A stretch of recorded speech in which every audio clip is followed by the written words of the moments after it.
Good afternoon, ladies and gentlemen, and welcome to the Hardwood Nation podcast with your boy, CL Anthony, my main man, Bryce Ward, and my second favorite white boy, Michael France. What is up, Mike? What's going on, brothers? How are y'all? We are doing fantastic. So tonight we're gonna get into some shit as usual, but we're kind of gonna get into some deep shit tonight. Okay.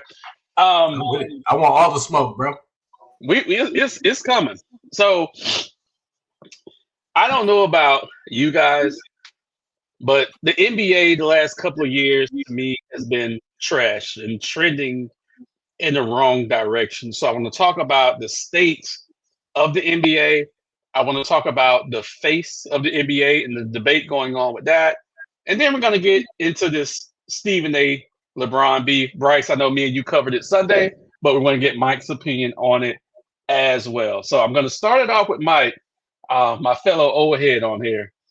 As far as the state of the NBA right now, last season, this season, All-Star break, to where we are right now with Cleveland on one side, OKC on the other side, what are you seeing that's glaring? That's a glaring difference right now because I'm not seeing good basketball anywhere.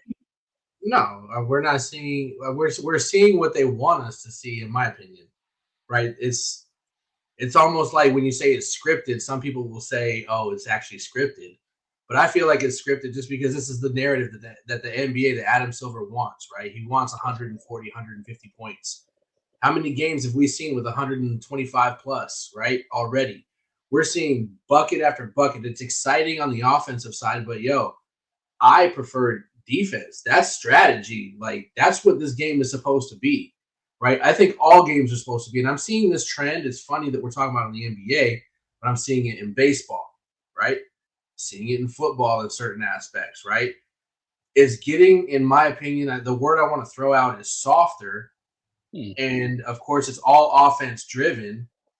And then you've got other sides of the ball that play defense, and they're kind of just assed out because they have to deal with a lot of the crap that goes on. I think one thing that we don't hold accountable to what happens in these games, they're out there. We've talked about this as a past topic, but when the referee reports come out, right, with any missed calls or any this, that, and the other, there's no consequences for it. Right. There's no consequences for it. It's just, okay, play on, whatever. That could have cost, when it comes down to the end of the clock at the end of the season, that could be a difference between somebody getting into the playoffs and somebody not. It's like, really, what are we talking about? Like, as far as that team aspect goes, when you're looking at the individual aspect, there's certain players that they want us to just fall in love with too. Like, they want us to fall in love with Jokic. I know Bryce loves Jokic. I mean, this man. I got no problems with Jokic. I have no problems with Jokic, yeah. But we're talking about a fourth MVP. We're talking about a possible fourth MVP, and like right now we're getting SGA kind of shoved down our throats right now. Pause. If you look at it, because it's got to be Jokic in my opinion. But Shai Gilgeous-Alexander is just everywhere. I just sent you the headline that's on ESPN, the main page. It's about OKC. They want OKC to kind of challenge Denver in this aspect. But regardless, my point is, it's getting to a softer transition. Everybody's damn near a star. Money's getting thrown all over the place. It's, to me, a shit show in that aspect. Got it. Absolutely. Great takes. Bryce, what do you think about the current product of the NBA right now versus what you saw growing up? I think we saw like a hardcore curve towards offense when Steph Curry started lighting up teams the way he did and teams started playing like Curry. It was different when like say like a guy like AI. He had a lot of people trying to play like him, but full NBA teams weren't converting their offense to accompany a guy like that. And then it's, a lot of guys can post up and shoot a three. They can't move like Curry. They can't play and bring what he brings. But in terms of the style, it's like Golden State was too successful, so everybody had to follow suit. And then the league seemed like they were accommodating that type of player. You'd see Harden, even Dame. Sometimes a lot of guys start to foul bait more in your face than what we've seen in the past. And so Even Durant's on that list. everybody, I hate that. like if you watch Brunson, you watch Embiid. They're two of the worst. I mean, Shea even does it to an extent. There's a lot of guys that it's not their fault to take advantage of a rule. Okay, it's annoying to watch, and but a lot of that has to do, I think, with the style that teams and people wanted to start playing. Then with the rule changes, it kind of amplified that to 11, and that's where we're seeing all the like the greatest offenses we've seen in the NBA, like statistic wise, in the last few years, like with the Pacers last year. Right. Well, that was a big story around them, and I think we're seeing the NBA slowly try to pull a little bit of that back with some of the rule changes. Like the last 2 years, they do seem to let the teams get a little more physical. With me watching Orlando every night, that is our brand of basketball. And often we do get we don't get too much leniency, but we play so physical all game. It's like you can't call everything, but we do play that brand of basketball, and unfortunately, not that great at it still, but huh? What? he's not that great at it still, but you know. No, especially not this year. What I'm saying is, I'm seeing like the league let a few more calls go Right.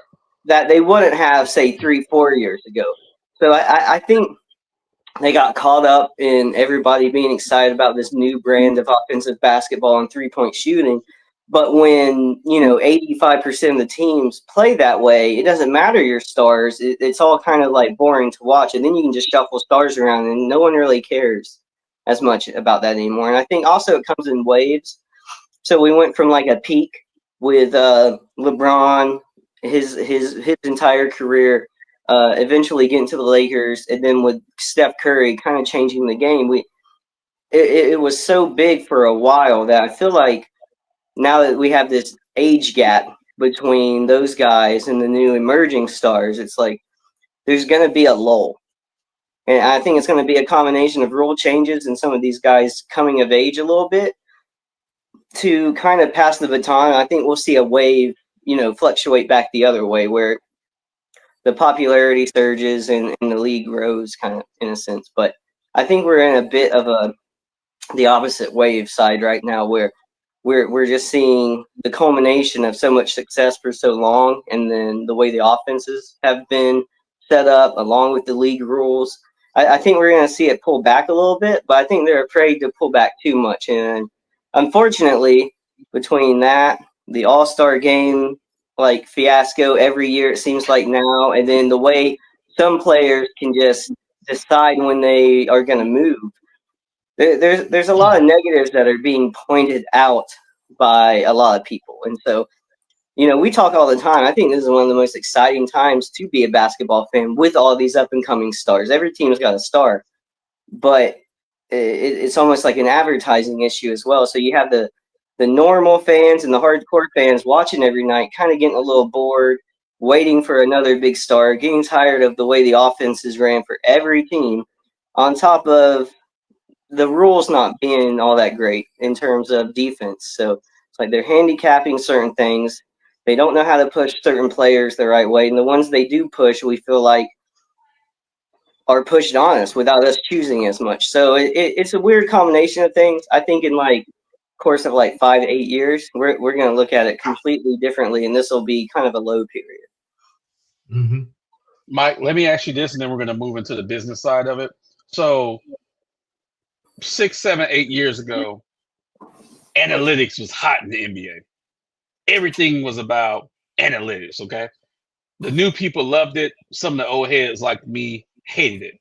I think what's going on in the league right now is a combination of the analytics discussion combined with the rule changes that David Stern put in to try to make the league be more free-flowing, like the international game. What do you think about that? Yeah, no, I would. So you're talking about next gen stats type shit, Mhm. right? For me, what I look at that as, it makes everybody a star, right? You could take one category on any next gen stat, and it could be that specific statistic that gets somebody a large contract, right? So Bryce said, he's like, everybody's got a star. Everybody's got 2 to 3 stars, actually. Right. They're talking about everybody get, like, you have how many max contracts can you give out, right? It was never like that before. And I understand that, we'll get into the business portion of it here in a minute, because I think a lot of it's all financial based, right? It's keeping everybody in these seats, spending money, whatever it is, but I think the next gen stats kind of ruined the whole thing. I think analytics has ruined this a little more. For me, points, rebounds, assists, field goal percentage, those can be basis on to say how much you impact a game. It doesn't have to go down to a certain stat given every 16 possessions or whatever it is, right? That's ridiculous. When you get down like to the minute portion of it, it's just numbers at that point. Is ridiculous. Like it's dumb for me. But I see where somebody can excel in that, like I said, excel in that specific category. Now their trade value goes up, right? Or their free agency opportunities go up. That's why they go to another team, and they're not shit, right? You see a lot of players decline because they're focused on a stat that isn't one of these primary ones. I think I look at them as like secondary stats.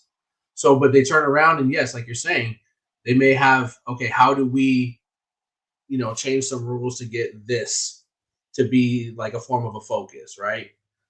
It could be. I definitely can see that. It's another way to adjust the game to a more tedious point. But I think American NBA should be American NBA. We have international players in here, so why does it have to be so much like international ball?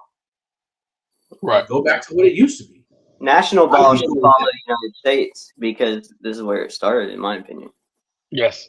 Oh yeah, even though it started in Canada, but it's okay. We'll keep it going. It's like soccer and everything else. It's like it's fine. It's its own thing. But like American NBA should influence the rest of the world.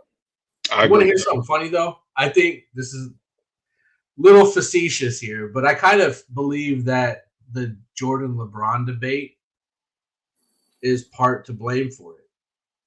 Because you sitting here is like, okay, you could take just total points, then you take, okay, the longevity of LeBron, then he passes Michael Jordan the amount of shots, right? The Jordan LeBron debate has been broken down into the more minute like statistic to make sure that one side is right or wrong, and there's always going to be an argument.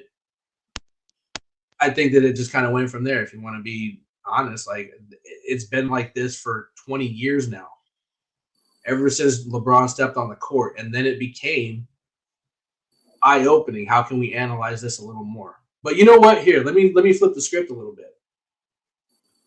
This could also be part of the improvement in the way that these guys train and the way that they control themselves health-wise. There has been a evolution of the player. Some of these guys, if you take the 90s players or the 80s players, you're looking at maybe a couple of guys that were threats. Some of these guys are shooting from deep. Some of these guys are playing, great offense, whatever it may be, that you would never even think would ever succeed back in those days. Because they weren't given that. They know more. They were able to study how the game is played now and learn from it and adjust and evolve from it. And that's why we're going into a new gen. This just evolution of the NBA. Is it a good one? We're at the low point, but could it go? It's got to go up from here, My quick was like that evolution because it makes sense to me. However, it's not just that; it's that everything you said is true, but it's that combined with if they should have left the rules and how you could defend, and then this progression I don't think would have been as drastic. Like you wouldn't have been able to have guys ball all on you because they're gonna get hit. or they're going to get hand Right. checked in a different way. And Right. so I think you're right. It's like you're going to get better athletes. You're going to get smarter athletes. You're going to get guys who played their whole life and have Jordan and Kobe and LeBron to all learn from. But then with the rule changes, I feel like it expedited, like it sped that process up, and then it kind of got out of control. Yeah. Mhm. Here's my thing with that though. Why are we having more injuries now than we had back then? If the athletes and visually they are this, they're bigger, stronger, faster. I get it, which could create more injuries. I get that. But if they're necessarily smarter, there shouldn't be as much injuries as we're having right now. Okay? That is a part of this. Now, we all are in the same fantasy league. Mike? Hey, we all had those injury years. It happens. But this year is amplified. Okay? It is really amplified this year. I know Mike's been getting killed with his fantasy team because of the injuries. So even though the athletes are bigger, stronger, faster, I'm not going to subscribe to the smarter because we still have a lot more injuries now than we had back then. Why do you think that is, Mike? Well, for one, I believe some of these injuries are used for control. Okay. Time control on the floor, right? It's almost like that. Let's get to the playoffs and then turn it up, right? Mhm. So a lot of people blame LeBron for his, right? Let's be honest. So you don't get 82 games out of anybody really anymore. Right. You don't get. I mean, you're getting a lot of minutes in some of these games, and that could be part of the problem. Is the conditioning in game format. You can condition all day, but some of these guys I've seen playing 40 minutes a game. Right? LeBron has been playing 38 a game damn near all season. Mm-hmm. If you can play, if you want to control that portion of the team, play all the players, but in minimal minutes. Right. Right. Don't take some of these guys, and we know AD has always been injury prone. So is it a surprise to me that he had an abdominal strain as soon as he was traded? No. Doesn't surprise me at all. I mean, it's expected for Anthony Davis to get injured. Last year was the first time that he hadn't been in many years. Right. So, but there's a lot of wear and tear that he takes, and a lot of on himself. The way that how fast this game is running right now, it's a fast game. When there's no defense, it's just all offense. So those big men, you're going to see a lot of big men injured, probably a lot more, which now makes me understand why Victor Wembanyama said what he said when he said, I have no problem being this weight, when everybody's like, no, put some weight on. It's probably better that he doesn't as a big man, and as long as he is, so I think I'm like, at this point with Wemby, you trust yourself, do what you do. I would like to see a couple more pounds on you because you're going to be hanging with the big guys down there. But bro, at that point, just use your skill and take it to the outside game. You can do that. You don't need to battle with your body so much. So, I'm saying? Like, I think that there's just extra wear and tear with how fast the game is going. Look, if Wemby comes back from this blood clot issue, I think the Spurs should break the NBA and play him at point guard. Just saying. So I would. Hey, I would love to play him at point guard in my fantasy team next year. Hey, if I get the number one pick, I'll take him again all day. Just break the whole NBA, create an NBA multiverse and have me Wemby at point guard. Okay, the Spurs will win every game. Okay. So just to talk about the business aspect really quick, Bryce, did you know that ESPN dropped the MLB?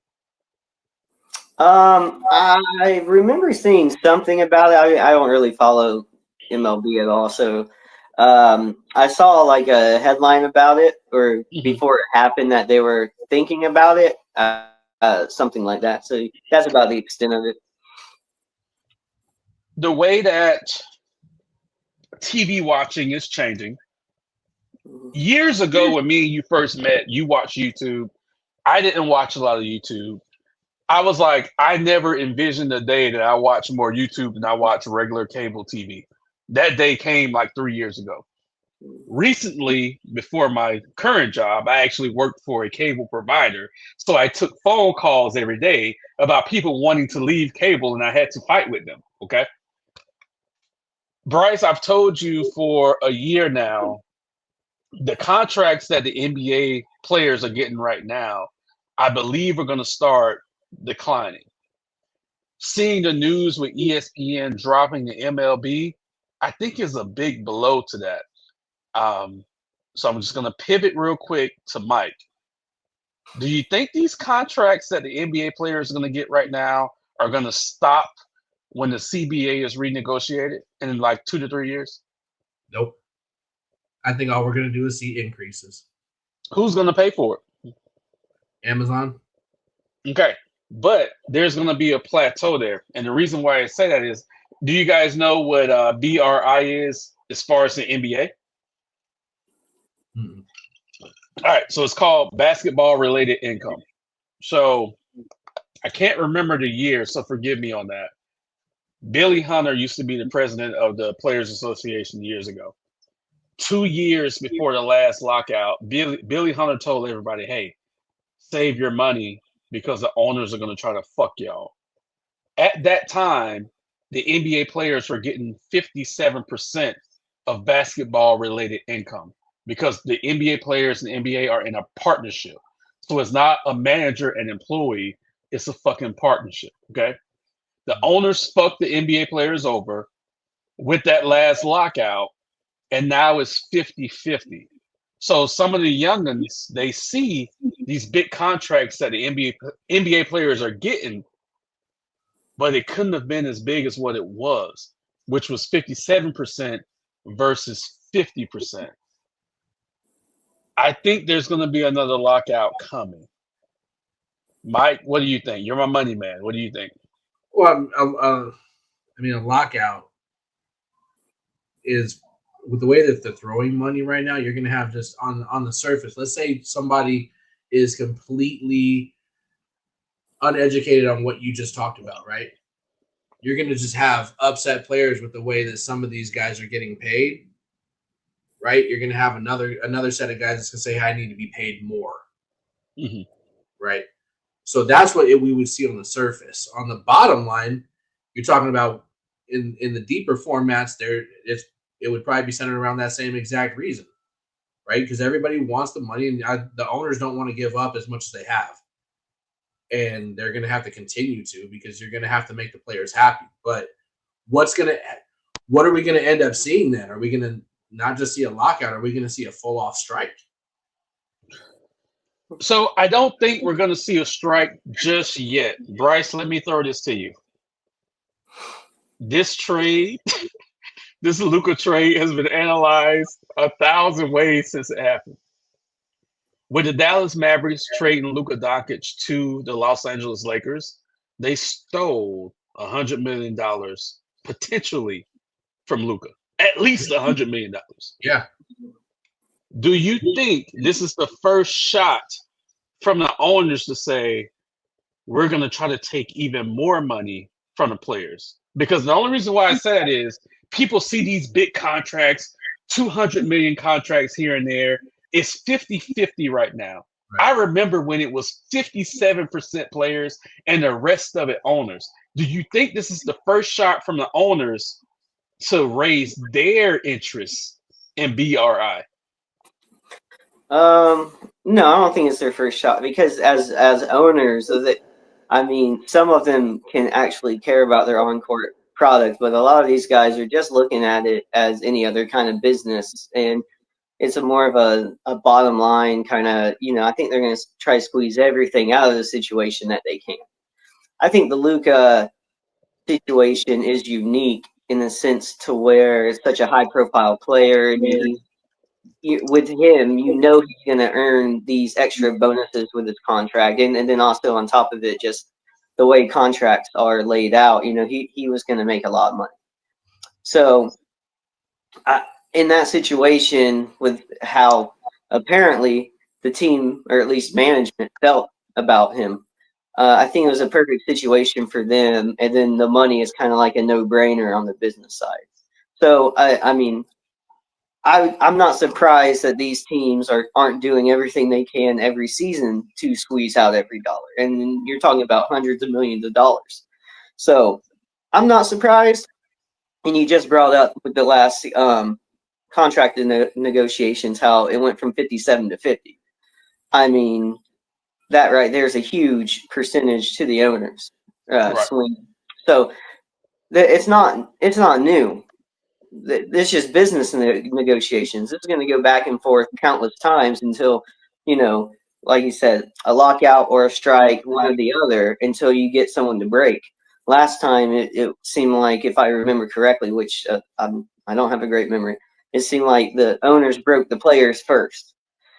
And so it's just going to probably take the right leadership for the players' union and then the right negotiating if they want to swing back the other way. But then some of it might be where the teams are showing where they're going to be increasing money from certain TV deals, which is part of what you just brought up. It's like, is it going to go up or down? It's like projections are showing up. So the teams might use that as a way to say, hey, yeah, you don't need that higher percentage. We're all going to be making more money. Even though you're making 50%, the contracts are going to continue to go up because the income the league gets is going up. You have to have faith, though, that they're going to accept that and say that. Yeah, that's what I would think is like what's going to be presented, whether or not they try to go back on that later, or they know on the farther down the road that some of these numbers are going to start declining at some point, and so, but it definitely be presented in a way to where it looks like everybody's going to make more money. At least that's how it's being presented right now, and that's just from an outsider's perspective. I just see that as not your opinion, but I see the situation as fool's gold because ESPN dropping MLB after 35 years is huge. Okay. Maybe some of the streaming services, Amazon, Apple TV, may swoop in. Apple TV already has a contract with MLB. But really think about Amazon's getting it too. That's the big reason why ESPN had to drop them, is because of the fact that Amazon's taking on a lot of the teams because of what happened with Bally Sports. Right.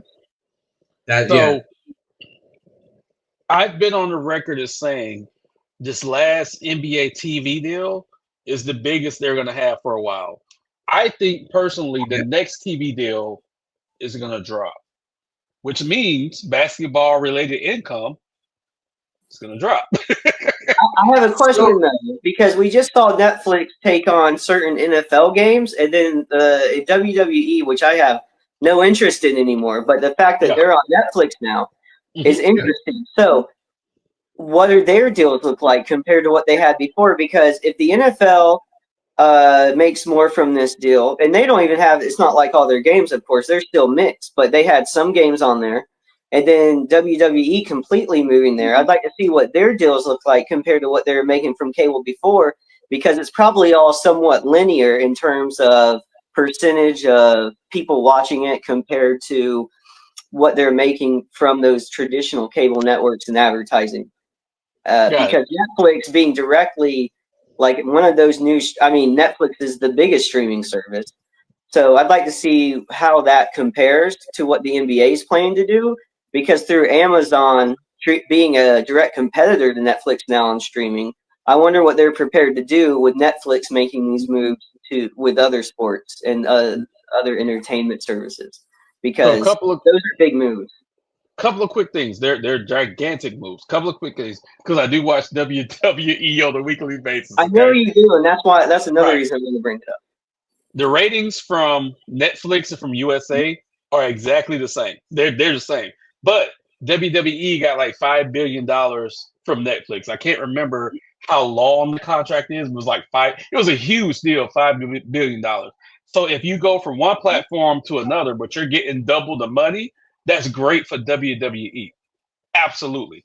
Now, next year, with Amazon and NBC getting the NBA, We have to wait and see what the ratings are at that time. But here's the deal: the ratings are already down.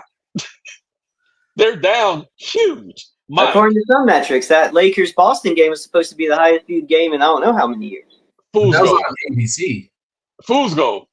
Mike. With NBC coming back, with Amazon grabbing the NBA next season, do you think there's going to be a ratings boost? Or do you think this is going to be the same shit we've already been watching? I was literally just gonna ask you almost the same question, but in a different verbiage. Okay.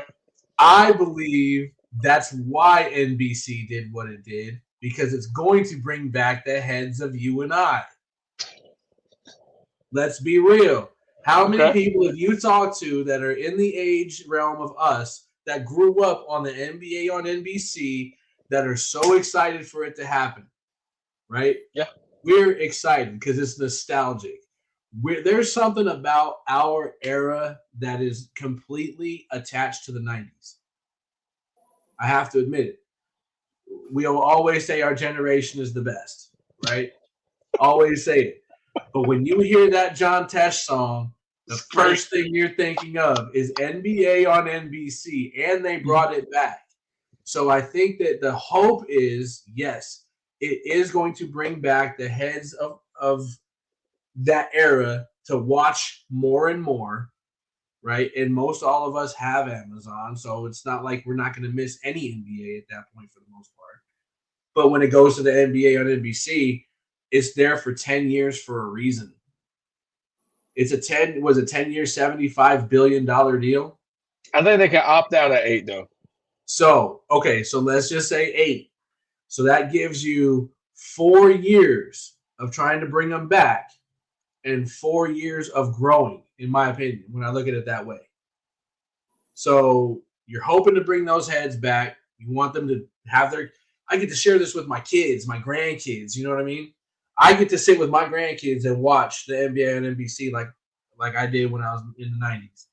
So I think the answer to your original question, talking about is the next CBA going to go up or down, is going to completely rely on this move. So if we don't want a lockout, people like you and I at our age, they have to start watching consistently.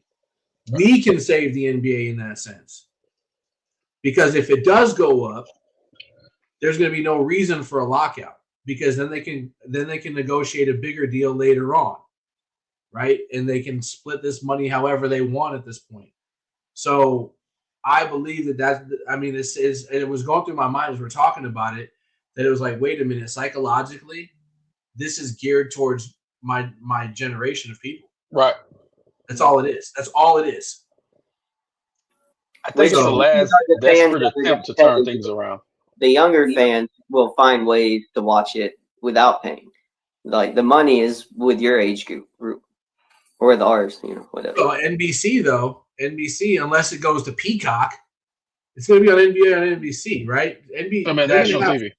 Right. They're going to. So in that case, you're just paying for what? You're either cable system or you're watching it through a local TV, right? Which nobody really uses, but the only thing that's going to suffer from that aspect is Amazon. Mm-hmm. So that leads us to the next stage of this, the face of the NBA. So rapid fire question, just one name, and then we'll go deep into it. Mike, who's the face of the NBA right now? Wemby. Bryce, who's the face of the NBA right now? LeBron James. My answer will shock you guys. My face of the NBA is Jason Tatum. So, well, it's funny you say that, because I don't mean to cut you off of what you're about to say, so keep that real quick. But I was also going to ask you, when you said that whole Luka Doncic trade, right? Was that the first move from the owners, right? So in that case, what I can expect is that Cade Cunningham is going to get traded before his deal is done. Jason Tatum is going to get traded before his deal is done, right? Unless he is the face of the NBA. They'll want to keep him with Boston as long as possible, but he's got the largest contract in NBA history right now. No, it's Jaylen Brown. Now, but wait, you know Jaylen Brown's going to be traded before Jason Tatum is ever traded. Well, if that's the case, then that was strategic to do it because if as Jaylen Brown is then paid more than him, then they have an excuse to keep Jason Tatum and let Brown be traded. Right. So here's the deal. So there's been a lot of talk about this season specifically, a lot of talk about the face. Who's the face of the NBA? LeBron's leaving soon, let's say in 2 years. Kevin Durant's leaving soon. Stephen Curry's leaving soon. Okay. So Anthony Edwards said recently he don't want it. Yeah. LeBron James said recently, well, I don't blame Anthony Edwards for not wanting it because of what comes with it. Yeah. Then you have Jason Tatum who said, oh, wait a minute. I want it. And if you take my face off of my numbers, I would get more credit than what I get right now. And I think I'm one of the most underappreciated players in the NBA. All of this happened within the last month, okay? Yeah. Bryce, let me throw it to you. Do you think Jason Tatum is right? Because God knows I don't fuck with Boston, and I don't fuck with Jason Tatum. I do think he's the face of the league, but do you think he's too perfect to be the face of the league? No, I just think he hasn't earned it yet, despite what he thinks. And the reason I said LeBron James is because that's who the NBA, you look at any news, whether or not the NBA wants to push him as much now, when people say NBA or they look at NBA headlines, and some of it has to do with he's on the Lakers too. But Wemby is the young guy they're pushing on us, and Tatum's been the guy who they've been pushing on us, according to UCAM, for many seasons now. Not according to me, Jason Tatum has been pushed. Not according to me. Oh, Jason Tatum has been pushed. I wasn't disagreeing with you. All over himself when Jason Tatum goes to the finals. Let's be real. I'm not even disagreeing with you. I'm just saying you say that a lot, okay? It's true. The problem with Tatum, and I told you the other night, if you want to be like a cool, if you're trying to be cool and you have to say you're cool, you're not cool. Yeah. And if you want it so bad, you got to go earn it. I don't think one championship is enough to be the face of the league. You have to be exciting. You have to score. You have to win championships. You have to win Finals MVP. You need to win MVP, and then you don't. With the way the NBA's been going. You have since Curry and LeBron really been going back and forth in the last like 5-6 years. You have Curry won, you have LeBron James won, you have Milwaukee has a ring, you have Denver has a ring, Boston has a ring. You don't have consecutive dominance. If Tatum wants to be the face of the league, he needs to win 2 or 3 championships. He needs an MVP, another one maybe, or one period Finals MVP is what I meant. He needs to do more, and MJ is like a generational talent. LeBron James is a generational athlete, and his stats are proving it. And he's a generational for a number of reasons in terms of his physicality, the way he's taking care of himself. It's one thing to be a special physical specimen. It's a recovery. Recovery, it does wonders for recovery, okay? But what I'm saying is, it's like you can't ask. You can't ask to be the face. It has to earn it. Like Ant could be the face of the league, whether or not he wants it or not. You gotta stop nutting in bitches, though. He would still. No, he doesn't. He just needs to win. He can have 20 babies like Elon. I don't care. But he has to win MVPs. He has to win championships, or otherwise you're not going to be the face of the league. And you can't force it. I mean, I told Cam the other day, you put Devin Booker on Boston, and you pretty much have the same thing. Is Devin Booker the face of the league? No. Okay. But I love that take. I love that. It was a great take. He can't ask for it. And he definitely can't get it. I'm sorry. Even if he wins another championship, if he doesn't win Finals MVP, he's still not getting it. Because you're not the best player on your team when you're winning. So I think that's why it's felt so badly that he's pushed on us. Is because everything that you just said. And he's still out here, and like literally, I don't want to say the face as an excuse, but I think that's a great take that he could be. My take on Wemby was in the instance of where we're gonna be. Like I think at some point he is going to overtake what Jason Tatum, because Jason Tatum's not going to live up to everything that you're requiring right now, Bryce. He's not. So at some point they're going to have to go a different route, and by that time, as young as he is, now you're talking international. You're going to talk another Olympics, right? And France was in the final game against the U.S. So it's going to, at that point, bring the world to America's NBA even more, because now you've got this kid. That's why I was looking at it from a future standpoint. Currently, I could say LeBron. I could agree with you 100%, because when you have these faces, and I'll just go with Mike. You went from Mike as the face to LeBron as the face. What'd you have in the middle? I think it's Kobe. You had Kobe, right?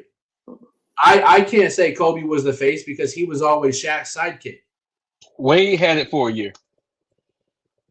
I think some of it has to do with him winning championships in LA too, with different big men.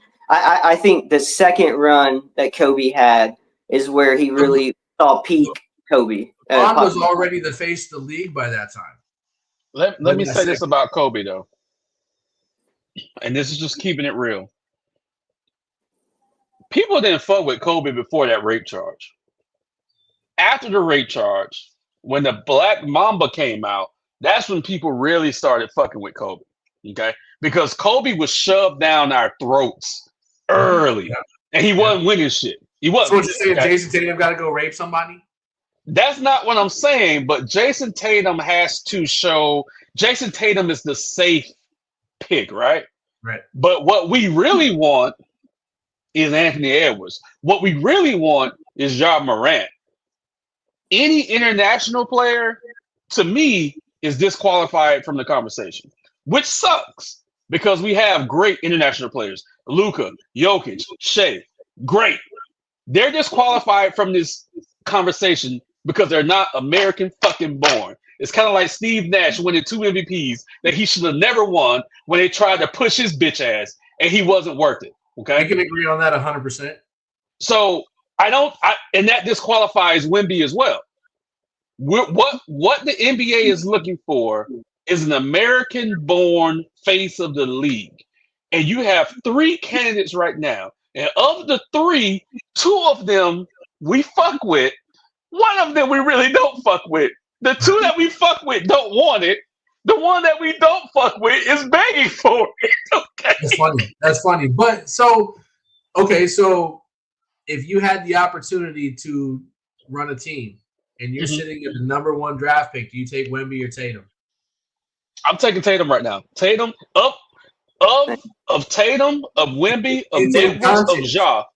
You take Doncic or Tatum? For the face of the league, I still take Tatum. No. I'm saying for your team. Tatum. You still take Tatum over Doncic? Yes. Okay, you're smoking. What about Jokic?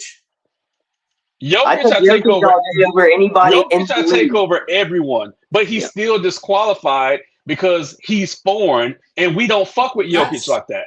That's only from your perspective, though. The NBA is a business, and that thing has to go this way. How many endorsements does Jokic have? Hey, he's got some horses he likes. I know about that. And he has horses, right? Luka goes to the Lakers is a perfect situation, because then you have the best foreign player on one of the best teams, and then you have the best American-born player on Boston. Like, it technically Luka has more clout than Jokic has. Jokic is the better player, but Luka has more clout than Jokic because we fuck with Jokic. We fuck with Luka. Forgive me. That's what it is. Go ahead, Bryce. He plays a more exciting brand of basketball. Not that he's better, but he's more exciting to watch technically, just because Jokic is a big man. That's it.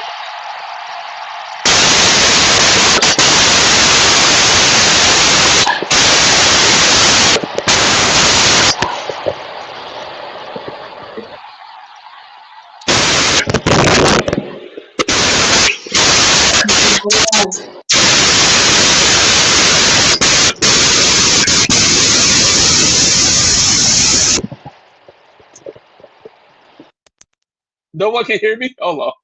Now I can hear you. Yeah, now you can hear me now.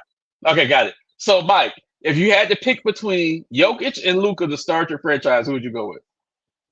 I would probably choose Luka. Luka. Okay, Bryce. Same question to you. Jokic. I would go with as great as Jokic is. I would go with Luka. I think Luka would bring more attention to the league than Jokic can, and it's a personality thing. Jokic does as great as he is. He doesn't even fucking care about being the face of the league. Okay, I Luka would thought care you meant about being. like who would I pick to start my team with? Because Jokic, I believe more in him to bring you a championship, no matter who's around you. Luka needs different style big man. He needs this or that. I feel like Jokic being the big man can win you more games just with Jokic. Luka low key took those Mavericks to the finals last year. He did. Jokic, Yeah. the Nuggets on a few different occasions were one shot away from losing pivotal games. So it's not all on Jokic. Right. It's not all on Jokic that they're winning championships. Right. What is it? Step out for just a second. I'll be right back. Yeah. Okay. And I'll say this: Jamal Murray, the way he disappears during the regular season, I don't care what he does in the postseason. That nigga disappears every. Since Westbrook, look, Westbrook has put up better stats than Jamal Murray. Are you kidding me? Watch what happens in the playoffs. Jamal Murray is going to get the rock, and Westbrook's going to ride the pine. Give me some Russell Westbrook regular season love. Give it to me. But hey, for what he's doing right now, he's old enough. He's still showing he can do it. You know, he's putting up some numbers. But you know me, man. I'm not a Russ. Come on, you gotta swallow it. I'm not a Russ fan, brother. So I'll say Jokic's two triple doubles in one game meant a lot. Look, I fuck with Jokic. I fuck with Luka.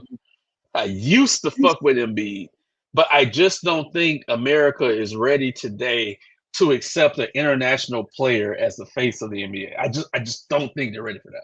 Well, so think about it right now is that we're getting Jason Tatum thrown at us, right? We're getting him thrown at us left and right. And if it's not going to be this season, it's not going to be next season. Think of the evolution of these guys where by that time they give up on Jason Tatum. One of these guys can then actually take over. Like I said, for me, when I'm looking at from name to name to name, there's main names like Michael, LeBron. And to me, it's still kind of LeBron outside of what we're seeing in him being as old as he is. So I'm like, in the middle, there's certain stars there that could have been if they were just at a different time in the game. Kobe was never the face of the game to me, but he could have been if LeBron never came into the league, right? So, you know, same thing with Kevin Durant. Kevin Durant could have been if LeBron didn't have longevity, right? If he was one of these 10-year players and I'm done, Kevin Durant could have excelled and become the face. I think that's also part of the problem is that LeBron has been around for so long and he's playing at such a high level that it's still hard to argue against him as being a face of the league still. Do you think Curry stole some of LeBron's thunder a few years? No, I think he did. I don't. Yeah, because people, like I said, people changed the way they played the game. But everybody wanted to shoot like Curry, and he was winning championships. No, and the championship portion, yes. But if you take inside of those 4 years, the 2018 LeBron James is arguably next to the 2012 LeBron James is the greatest single player to play a season. 2012 LeBron James is the greatest player I've ever seen. I agree with you, but arguably it's 2018 as well because he didn't have anybody in 2018. He did that he did it with Dwayne Wade for like 10 games maybe. Don't do that. Don't be disrespectful. Really quick, before we go to our last topic, I want to pivot really quick. Mike, I want you to lead this.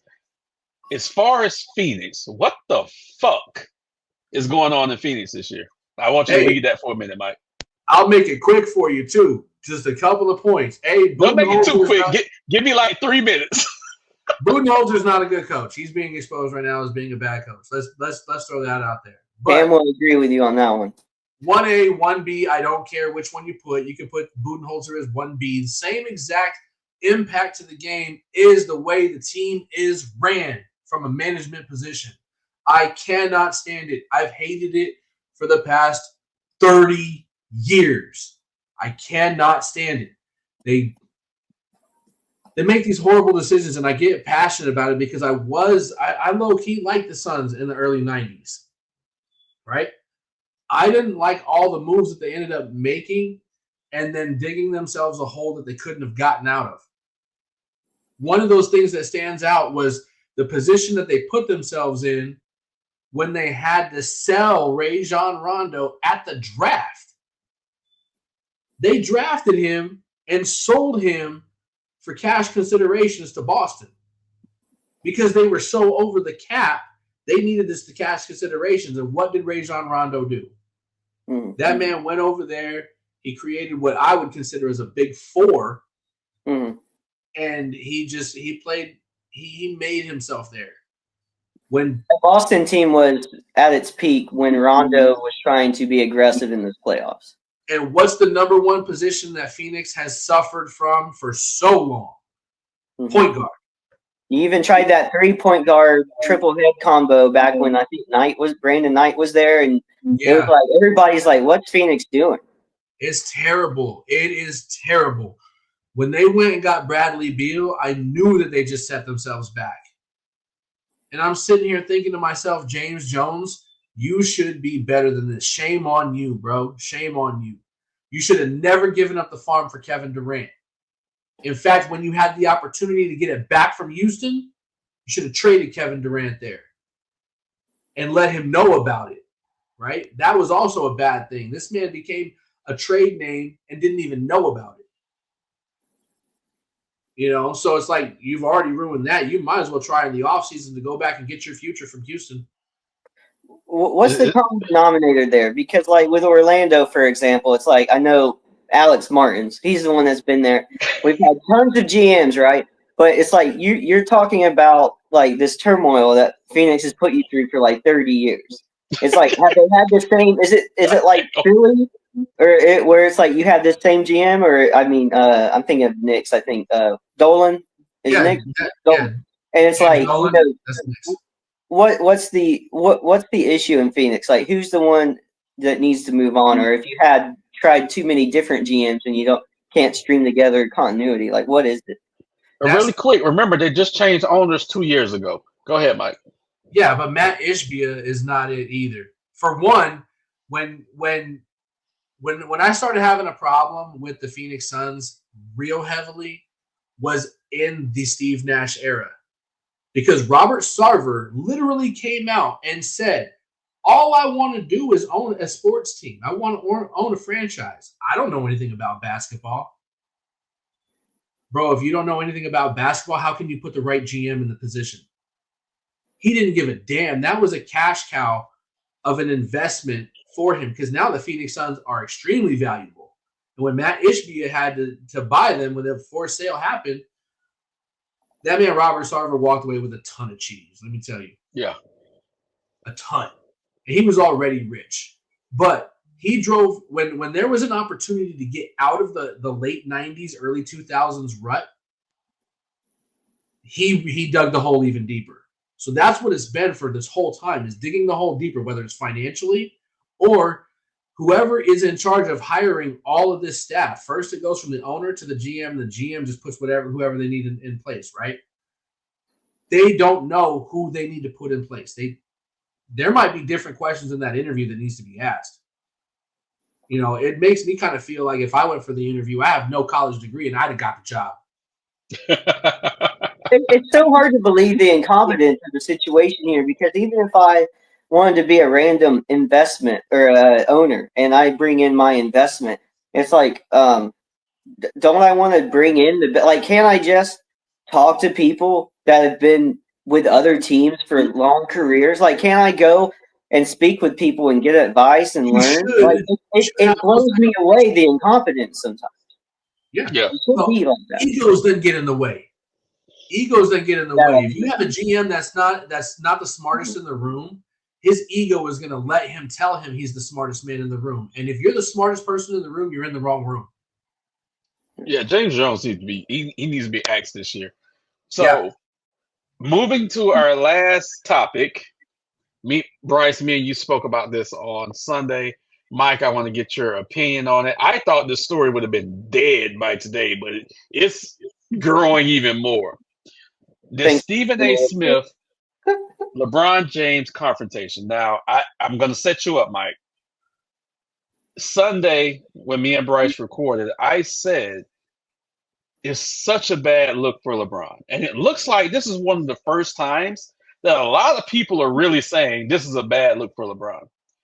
I think LeBron is the most insecure superstar I've ever seen in the history of sports. But I want to get your thoughts on this situation that's this back and forth between LeBron and Stephen A. Smith. So the only thing it is right now is literally just for views at this point. It's just until it dies, it's going to be shown everywhere because we're all giving it attention still. So he went on the Gilbert Arenas show? Yesterday. And Stephen A. Smith, I'll tell you, I'm kind of double-sided on this, right? It is a very, very soft move for LeBron to do what he did. You're in a grown man's fucking league. Your kid is your kid, but he's at work. You're gonna go and if would I like it if my mom went into my boss when I was working at PayPal and was like, hey, my son is, no, don't stick up for me. Let me handle that. I'm a man with it, right? He's not letting Bronny grow up. He's doing him an injustice with it. He's getting him to a point where he's going to feel protected that daddy's always going to be there. So he could also be there. Yeah. So is it soft on LeBron? Yes. Does it hurt Bronny in different ways? Yes. But also, is Stephen A. Smith out here playing around? Yes. Because when you watch the confrontation on the court, it was quick. LeBron said what he said.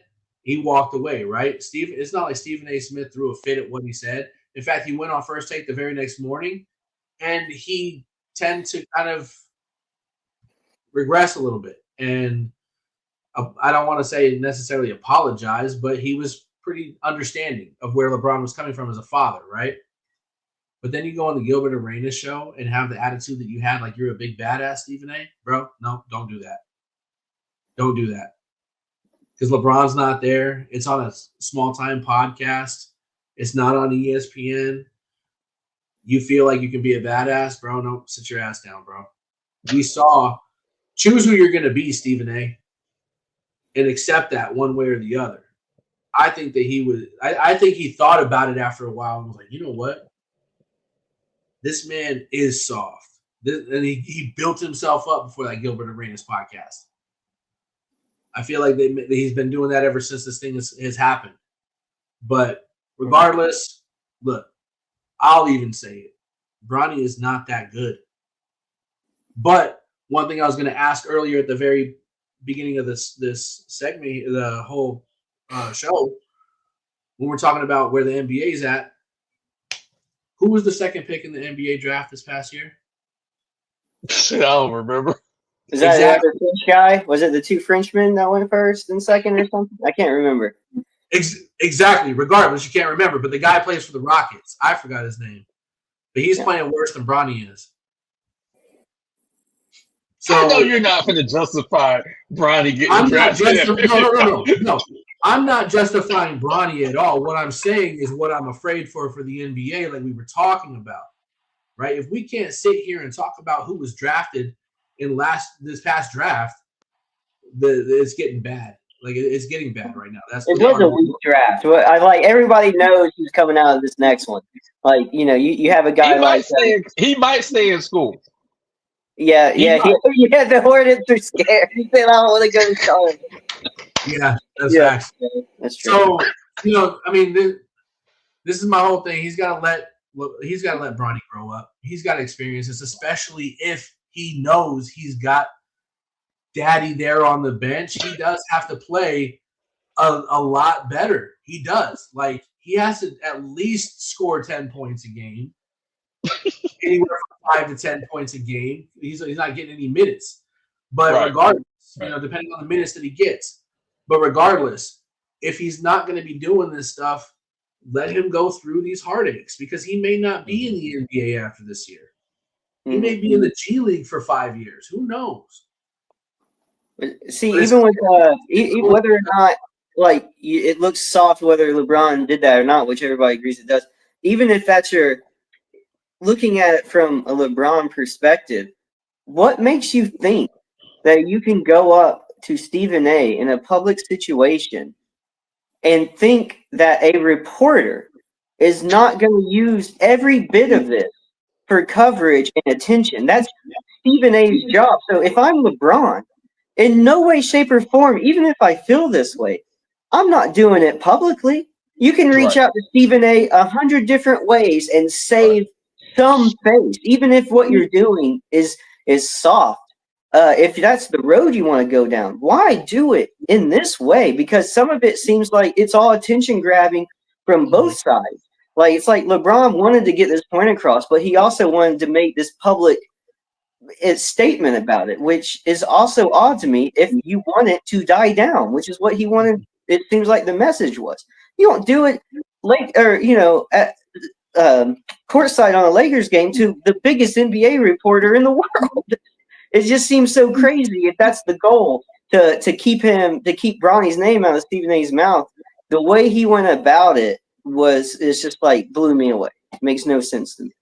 If he's not LeBron's son and they're still on the same team, LeBron's not telling Stephen A. that same shit. Right. He's not sticking up for anybody at that point. But here's the deal. We're going to wrap it up soon. Skip, who tears him down every chance he gets like that. It's all about the son, but even still, like I said, it's like, why do it in front of everybody? That's because he's insecure. And we're going to wrap it up with this. Me and Bryce went into this for about 20 minutes on Sunday, and I said again, LeBron is the most insecure superstar I have ever seen in my life, and there's no reason for him to be insecure. These next 2 years, we should be celebrating LeBron for being the second greatest player that has ever stepped foot on an NBA stage. I think we will always see a sensitivity from all public figures now because of the way social media is. Yes. Because it's so in your face. You bring up sensitivity, but then you also brought up earlier Kevin Durant couldn't be the face of the league because of LeBron. You talk about LeBron being sensitive. I mean, Kevin Durant responds to trolls on Twitter. I mean, that's what we're seeing from some of the best people. Not everybody participates. I get it. But if you're putting yourself out there on social media, you're seeing a flood of information and opinions that nobody before our generation, the last 20 years, nobody's ever had to deal with. We're seeing it throughout everything. You saw Simone Biles dealing with stuff. You've seen guys like Ben Simmons completely forget how to play, and some of this has to do with how much information that we're getting now from just everybody. And I do think it's a slippery slope. I don't think we've seen the end of it, but I do think that's a bigger aspect that players like Jordan's era, they didn't have to deal with. Whether or not you're beloved or not, you're seeing everybody's opinion for the first time ever. I do think that's a lot to deal with. That's absolutely great take. I have been on record as criticizing LeBron James for his entire career, not for his on the court play, but his off the court antics. These past few days have been the first time that I've seen other people really see him for what he is as far as the bullshit. Mike, I'm going to leave you with this and you can respond to it. LeBron James is the second greatest player I've ever seen in my life. I don't think, because there's been a multitude of issues off the court issues that he's done to try to keep himself relevant when he didn't have to do it because his play on the court was enough. Okay. And that's where the insecurity part comes from. Do you really think this had to be a thing? Because I think we should celebrate him now. He shouldn't have to do this to keep his name in the spotlight. He could have talked. He could have spoke with Stephen A. Smith at the All-Star game. Stephen A. Smith, Bronny since the beginning of the fucking season. Stephen A. Smith used to be in LeBron James' camp until the decision. I know that for a fact. He knows his number. This could have been handled offline, like Bryce said, but it just shows the insecurity, and I can't stand it. I hate it. I want to love LeBron James. I do. I want to. He was on my team for 4 years. He brought me 2 championships.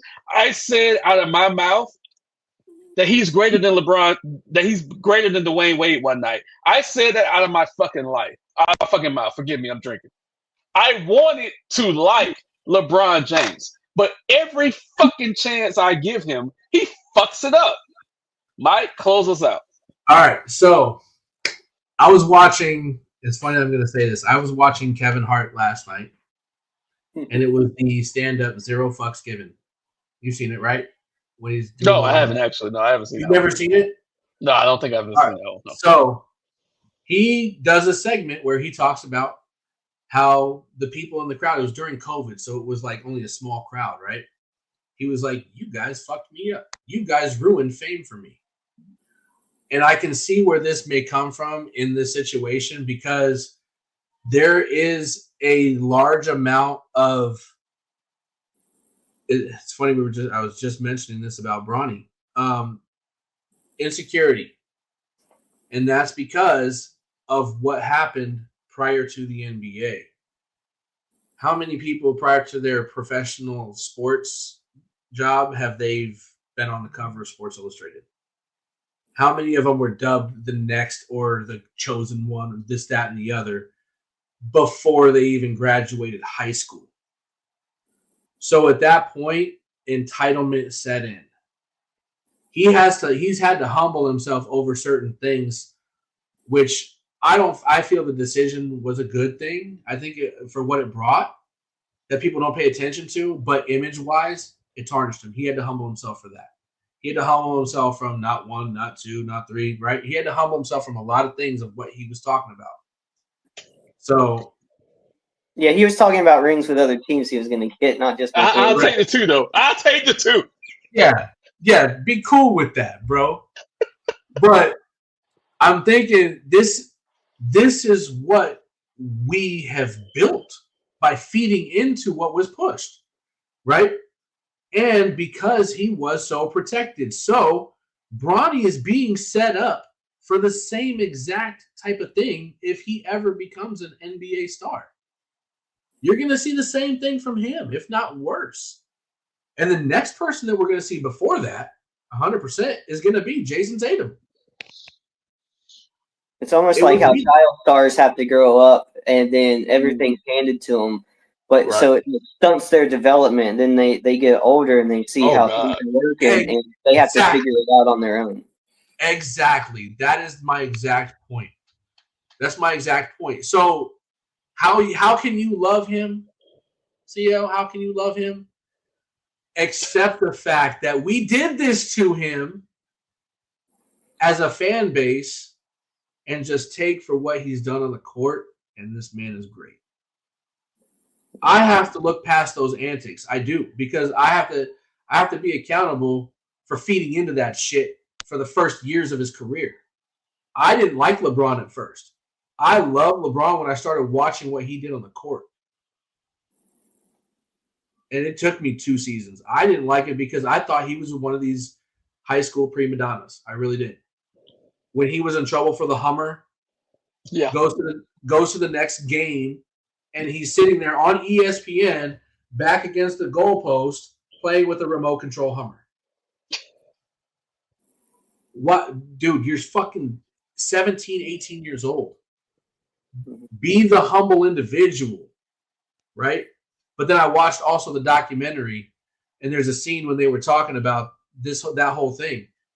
he walked into to pick up some food or something, or he was walking out of a restaurant like a Chili's, and the guy was like, "Hey, how's the Hummer doing?" Right? Like he had to deal with that in person. So at that point, there comes like, damn, I earned this. Like I'm this good. He didn't earn that fucking Hummer. No, oh no. I'm saying I earned to be talked about like this, or to be highly talented. Right? I've earned my spot in the spotlight, but damn, it doesn't need to be like this. Instead of trying to change that narrative, he fed into it because he was so young and immature. So that's what I'm saying. We did that as people to him. You people did. He's always been phony to me. Well, all right. Potato. We as people, fan bases, whatever, we did that to him. So, like I said, I'll be the first one to say that I didn't like him. I grew to love his game so much. And that's why I'm so passionate about the explanation and argument between him and Jordan. Because I didn't like LeBron at first. I didn't. My favorite player that I grew up watching was Magic Johnson. He's the one that got me to like basketball. Magic Johnson, and then Isaiah Thomas. And then, of course, I fell into the Michael Jordan thing as the narrative in the 90s, right? So I believe that, if people can look past that type of stuff and look at what LeBron does on the court, then it can remove that blanket. It's almost like, can I get a little political on here real quick? Go ahead. All right. It's almost like what is happening with Donald Trump, right? And in the sense of there's so much hate for this man that's what people just want to do is just hate, no matter what, right? Just because his name is Donald Trump, nobody looks at some of the things that he's actually doing. And I'm not a personal supporter of him, period. But are things changing? They're already changing in the span of a couple of months.